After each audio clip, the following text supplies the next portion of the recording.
ሁለተኛ ተሰሎንቄ ምዕራፍ 1 ጳውሎስና ስልዋኖስ ጢሞቴዎስም በእግዚአብሔር በአባታችን በጌታ በኢየሱስ ክርስቶስም ወደምትሆን ወደ ተሰሎንቄ ሰዎች ቤተ ክርስቲያን ከእግዚአብሔር ከአባታችን ከጌታ ከኢየሱስ ክርስቶስም ጸጋ ሰላምም ለእናንተ ይሁን።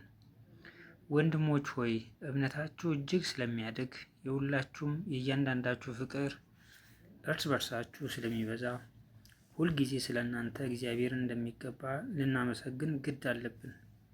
ስለዚህ በምታገሱበት በስደታችሁና በመከራችሁ ሁሉ ከመጽናታችሁና ከእምነታችሁ የተነሳ በእግዚአብሔር አብያተ ክርስቲያናት ስለ እናንተ ራሳችንን እንመካለን። ስለ እርሱ ደግሞ መከራ ለምትቀበሉለት ለእግዚአብሔር መንግሥት የምትበቁ ሆናችሁ ትቆጠሩ ዘንድ ይህ የእግዚአብሔር ቅን ፍርድ ምልክት ነው።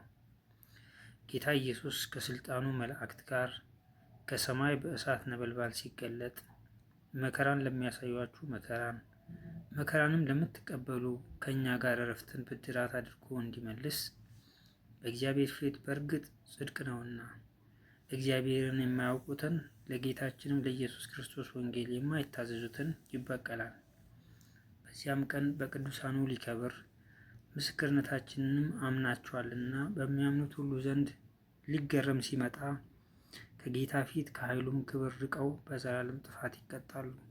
ስለዚህም ደግሞ እንደ አምላካችን እንደ ጌታም እንደ ኢየሱስ ክርስቶስ ጸጋ የጌታችን የኢየሱስ ክርስቶስ ስም በእናንተ ዘንድ ሊከብር እናንተም በእርሱ ዘንድ ልትከብሩ አምላካችን ለመጥራቱ የምትበቁ አድርጎ ይቆጥራችሁ ዘንድ የበጎነትንም ፈቃድ ሁሉ የእምነትንም ሥራ በኃይል ይፈጽም ዘንድ ስለ እናንተ ሁልጊዜ እንጸልያለን።